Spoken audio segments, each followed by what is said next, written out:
So let's see if this works. I am across from my house and I am on my way to get a swim workout at the local YMCA.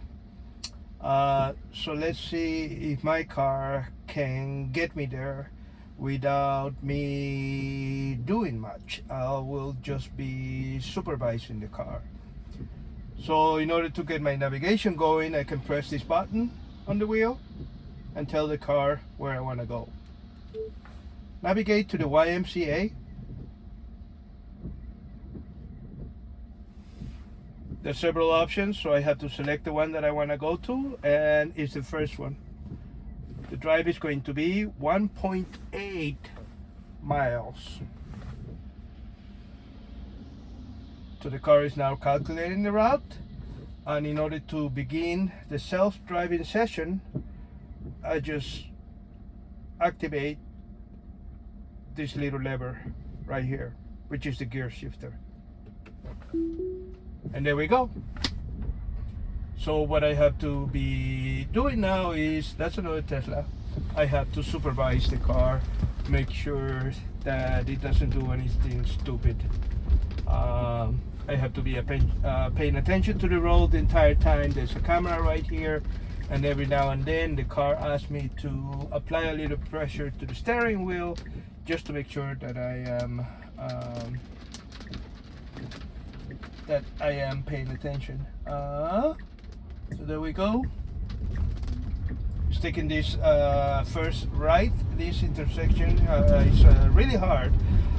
Since I've had the car and I've been trying the full self-driving software, it was really difficult for the car to complete crossing that previous road, but now it tends to do it all the time, and it tends to do it safely.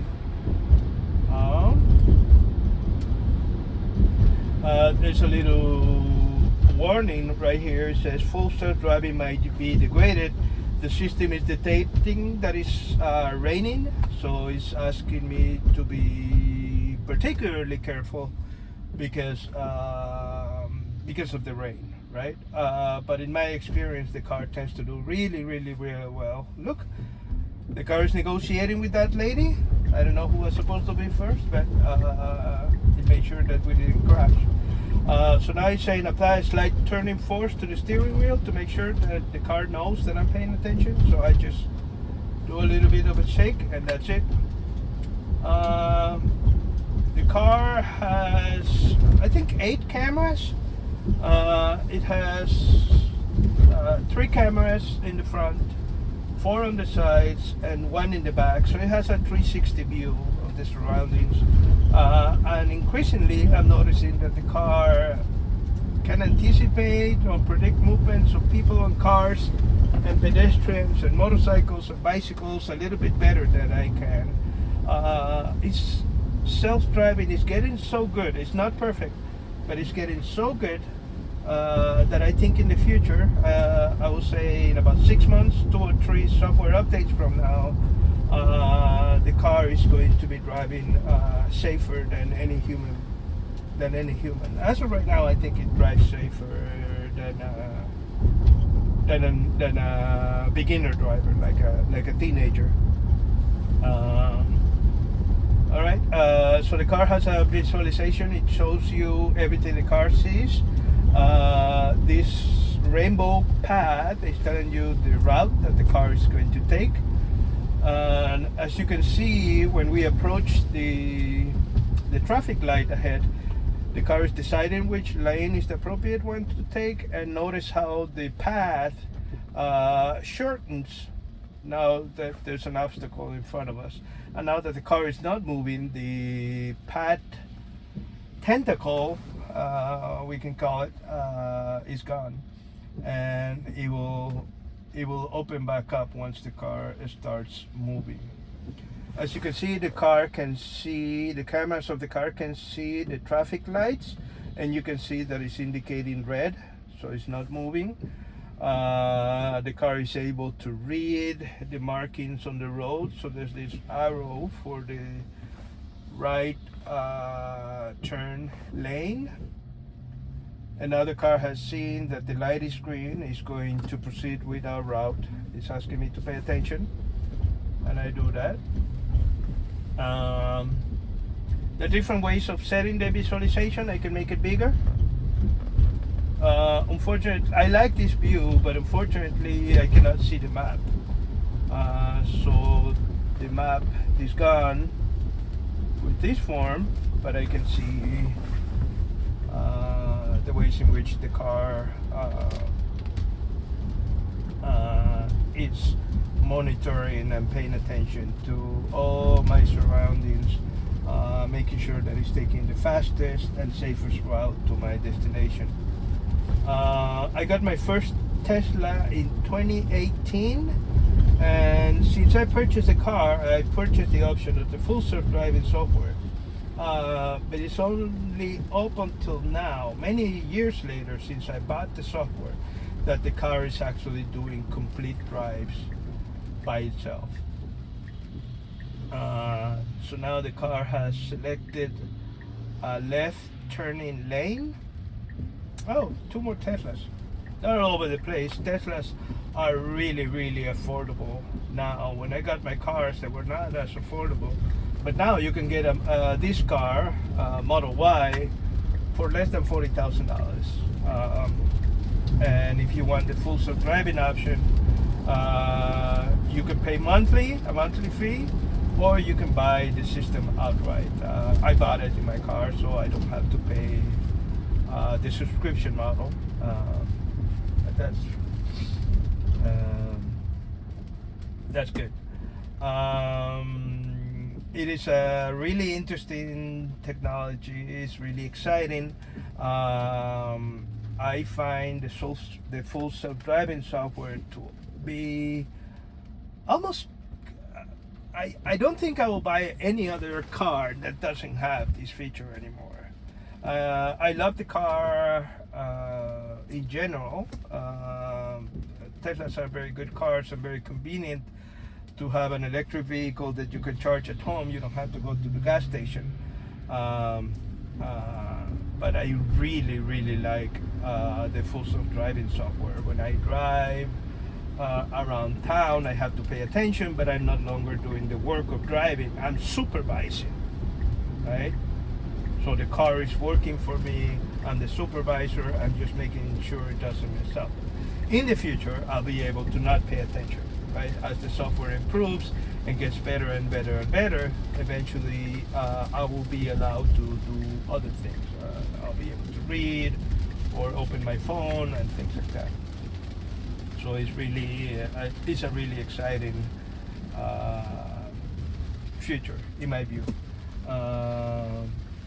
I think in the future, driving is manual driving is going to be tremendously expensive. The insurance is going to be super high because computers are going to be able to drive better than humans.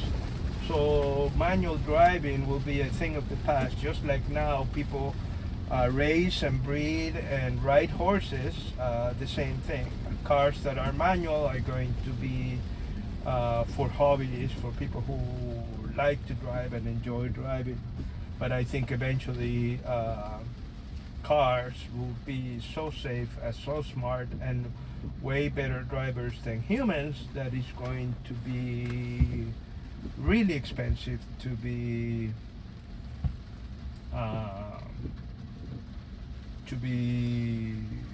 to drive your own car. So we're getting close to our destination. We have 2 more traffic lights to go, and then the car is supposed to take a right and get us close. The YMCA, the local YMCA, is a relatively new building, and I think Google Maps has not updated its local maps, so the car gets a little bit confused because it does use the map to navigate, but the map, the Google map, is not up to date because the construction is relatively new. So we'll see what the car does. I'm hoping that the car will take me all the way into the parking lot of the YMCA, but I do not know if it's going to do it. So now it's selecting the turning lane. being very careful that this gray car is getting into our path, and very cautious, taking the right. And then here's the problem that I said, this is a new building, so the car doesn't know the map very much. So I want the car not to stop in this main road, but it's supposed to go to the parking lot. So I'm going to disengage. Now I have taken over because Google, the map, doesn't know that the parking lot for this construction is actually on the you enter from the back of the building, I should say. So in any case, if you're curious about electric vehicles or if you're interested in technologically advanced cars, smart cars like Teslas that can drive themselves, feel free to ask me any questions. I can let you drive the car too. So I'm gonna see the car can also park itself. So I'm gonna allow the car to park. This maneuver, it's a little bit too slow for my liking. I tend to park a little bit faster than my car, but I'm using it. I'm using this function more often. Now it's getting better and better. So I hope that you enjoy this video of full self-driving in a Tesla. Let me know what you think in the comments below. Thanks a lot. Bye now. Okay. So I just, oops. I just finished my workout.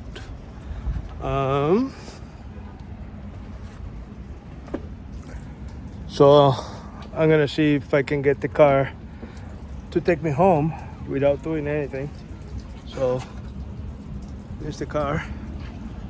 Putting my things back.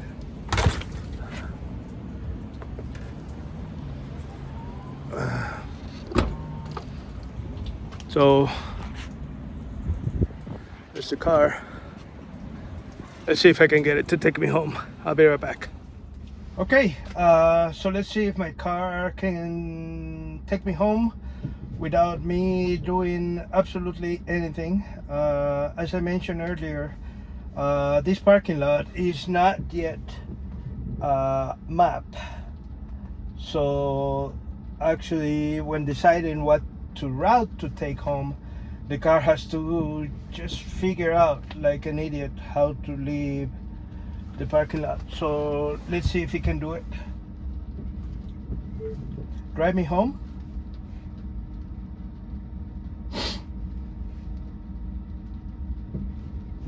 All right, let's see what it does.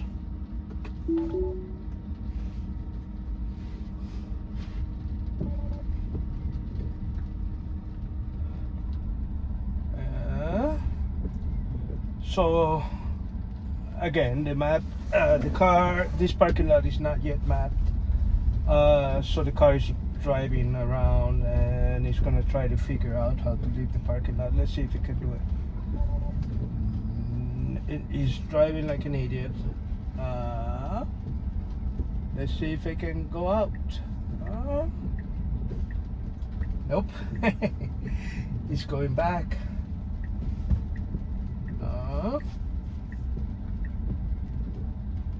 It's going back. It needs to find an exit pretty much. Let's see what it does. At this point in time, the car knows that the street we want to go to, it's on that side. So it's wondering how to get right here, right?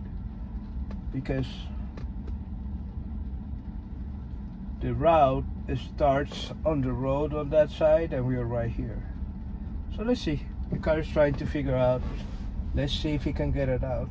Gets us out of here. So it needs to go here, exit on this road, and then turn completely around. But I'm not sure if the car can do it. Well, if he continues in this direction, then he's going to find the exit. and the car needs to find a way to get all the way. Oh, it figured it out. Now it has it. So now it's going to find a way to leave the parking lot, and once it gets onto that blue line, it means that it's en route. So it's stopping before exiting onto the public road, and it's doing it. Now, had that parking lot been in Google Maps, the car would have figured out how to exit. But the address for the YMCA has marked this part as the entrance, but this is not the entrance. So as soon as the maps update, the car should be able to get me in and out of the parking lot. Let's see what it does now. So it's going to do a right on red, but it's waiting for the traffic coming from the left hand side, and it should go right after this red car. And there it goes. There it goes.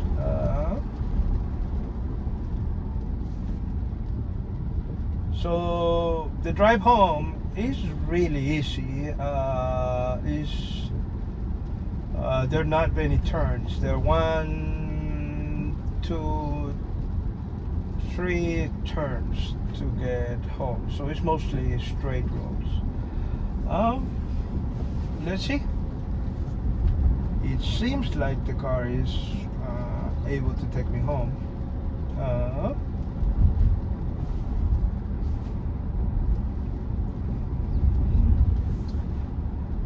As I was saying in the first part of the video, for me this system is already indispensable. I use it absolutely all the time, and most of the time I drive at the beginning of my drives and at the end, and everything in between the car does by itself, and I only supervised it. So we'll see. With every update, the car feels more human-like. The previous software version, which was called version 11, was very robotic, right? It felt like the car was following a series of instructions, like never cross a double line or never pass a yellow line. But that creates some problems when it comes to driving, because no human drives perfectly. But now the car is learning. Tesla, since all Teslas have all the cameras and the computer, the full self-driving computer, even if you don't buy the system, the car comes with all the cameras and equipment. All Teslas that are circulating throughout the world are collecting video clips, and then those video clips are anonymously uploaded into the Tesla servers, and Tesla uses those driving clips, millions and millions of video clips, to teach the system how to drive. So this is what the car is doing is very similar to what ChatGPT is doing with text, right? Is predicting, after watching many millions of videos, is predicting what a normal human would do when it comes to driving. So eventually we're gonna turn right, so the car needs to find a way to safely move onto the right lane. We have some time, like a third of a mile, but notice the car is getting ready to make the turn when we get to the intersection. And again, since it's raining, it still has that alert to pay attention. Full self-driving might be degraded. Poor weather detected. In my experience, actually, it drives really well when it's raining, when it's snowing. Sometimes when it's snowing, I don't activate the system because it goes a little too fast for my liking. But this is just a personal preference. It's the way I like to drive in the snow. I tend to go a little bit slower. As you can see, the Tesla map gets information about traffic. So these lines, where the lines is orange, it means that there are several cars. So this is information about traffic and things like that.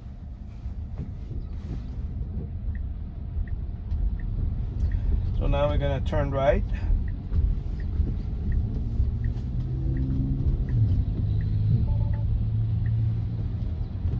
And again, it's still giving me that poor weather alert, which at the end of the day becomes kind of annoying, right?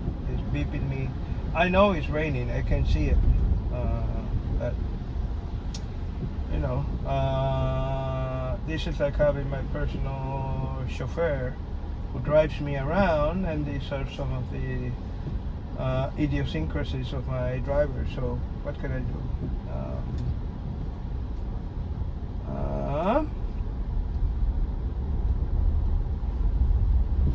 What else can I tell you?